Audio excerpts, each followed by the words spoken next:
Assalamualaikum warahmatullahi wabarakatuh. Bertemu lagi dengan saya Muhammad Bagas Putra Pertama dengan NIM 5013326623, merupakan mahasiswa Prodi Magister Pendidikan Dasar semester 3 Universitas Terbuka tahun pelajaran 2025-2026 Ganjil. Hari ini saya akan mendiskusikan diskusi yang ketiga MPDR 5302 tentang studi komparatif pendidikan dasar di berbagai negara. Diskusi ketiga terdiri dari dua pertanyaan. Pertanyaan yang pertama, dalam konteks pendidikan dasar di Indonesia, bagaimana perbandingan antara manfaat dan tantangan dari pendidikan formal dan informal? Sebagai guru pendidikan dasar, bagaimana Anda dapat mengintegrasikan elemen-elemen pendidikan informal ke dalam kurikulum formal untuk meningkatkan keterampilan sosial, kreativitas, dan penerapan pengetahuan dalam kehidupan sehari-hari? Berikut ini jawaban saya, perbandingan manfaat dan tantangan pendidikan formal dan informal di Indonesia. Manfaat pendidikan formal, yang pertama, dari segi struktur dan standarisasi.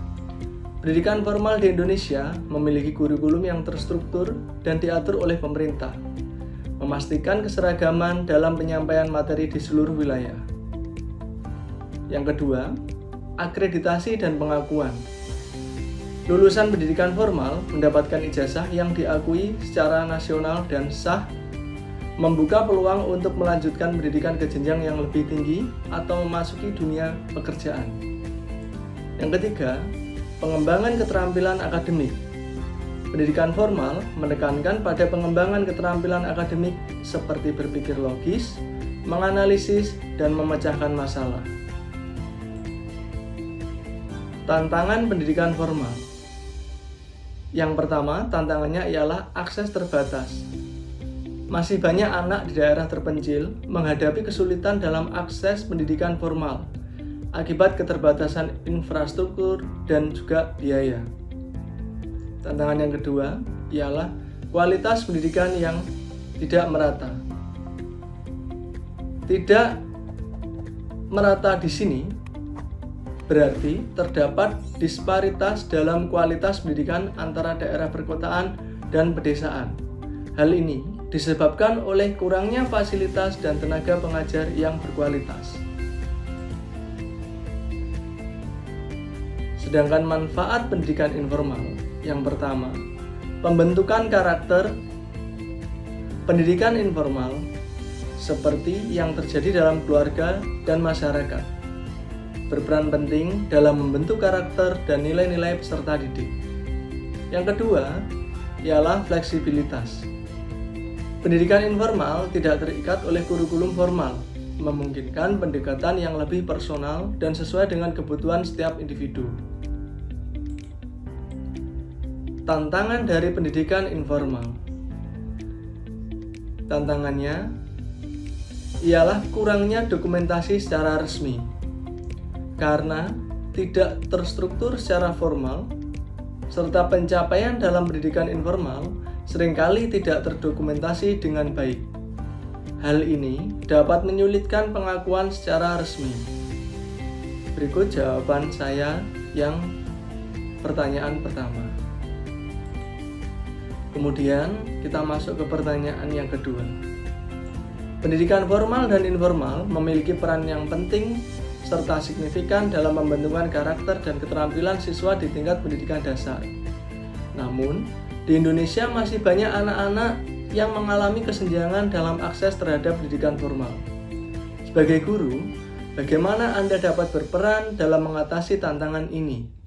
Terutama untuk siswa yang mungkin memiliki keterbatasan akses terhadap pendidikan formal. Bagaimana pendekatan Anda untuk memastikan bahwa pendidikan informal juga dapat memberikan kontribusi yang positif bagi perkembangan mereka? Berikut jawaban saya. Peran guru dalam mengatasi kesenjangan akses pendidikan formal dan kontribusi pendidikan informal. Cara mengatasi kesenjangan akses pendidikan formal menurut saya yang pertama ialah menggunakan inovasi pembelajaran. Guru dapat mengembangkan metode pembelajaran yang adaptif, seperti pembelajaran daring atau berbasis komunitas untuk menjangkau siswa di daerah terpencil. Mengatasi kesenjangan yang kedua, menurut saya dapat menggunakan pemberdayaan komunitas. Artinya, kita dapat melibatkan masyarakat dalam proses pendidikan, seperti contoh melalui kelompok belajar atau pendampingan, dapat membantu mengatasi keterbatasan sumber daya yang dimiliki. Berikutnya adalah integrasi pendidikan informal dalam kurikulum formal. Yang pertama, ialah kolaborasi dengan keluarga dan masyarakat. Bermaknanya, ialah menggali potensi pendidikan yang ada di lingkungan sekitar dan mengintegrasikannya dalam kegiatan pembelajaran di sekolah. Yang kedua, ialah pengembangan keterampilan sosial dan kreativitas. Menerapkan pendekatan pembelajaran yang menekankan pada pengembangan keterampilan sosial, kreativitas, dan penerapan pengetahuan dalam kehidupan sehari-hari. Kesimpulan atau pelajaran yang didapat dari diskusi kali ini ialah yang pertama, pendidikan formal dan informasi informal merupakan pendidikan yang saling melengkapi. Hal ini, pendidikan formal berfungsi membangun kemampuan akademik dan struktur berpikir secara sistematis. Sedangkan pendidikan informal menanamkan nilai, karakter, dan keterampilan hidup yang esensial bagi siswa sekolah dasar.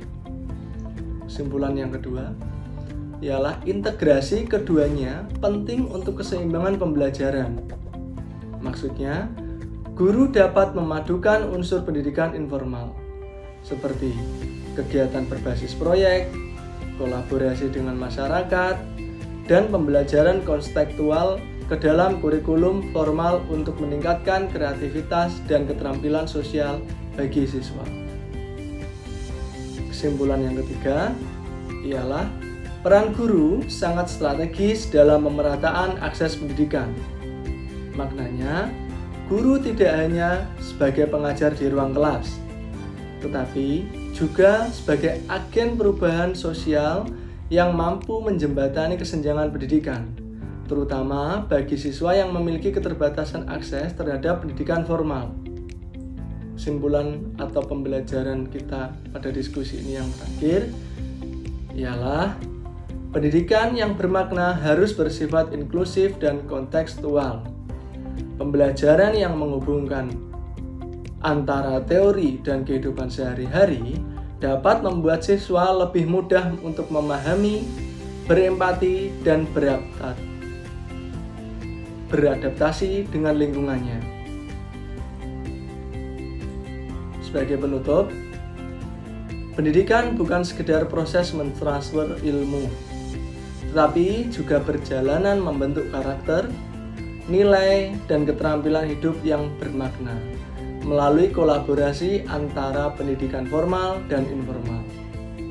Guru juga memiliki kesempatan yang besar untuk menumbuhkan generasi yang tidak hanya cerdas secara akademik, tetapi juga tangguh, kreatif, dan berakhlak mulia. Terima kasih. Itu tadi presentasi saya mengenai diskusi 3. Semoga bermanfaat bagi kita semua.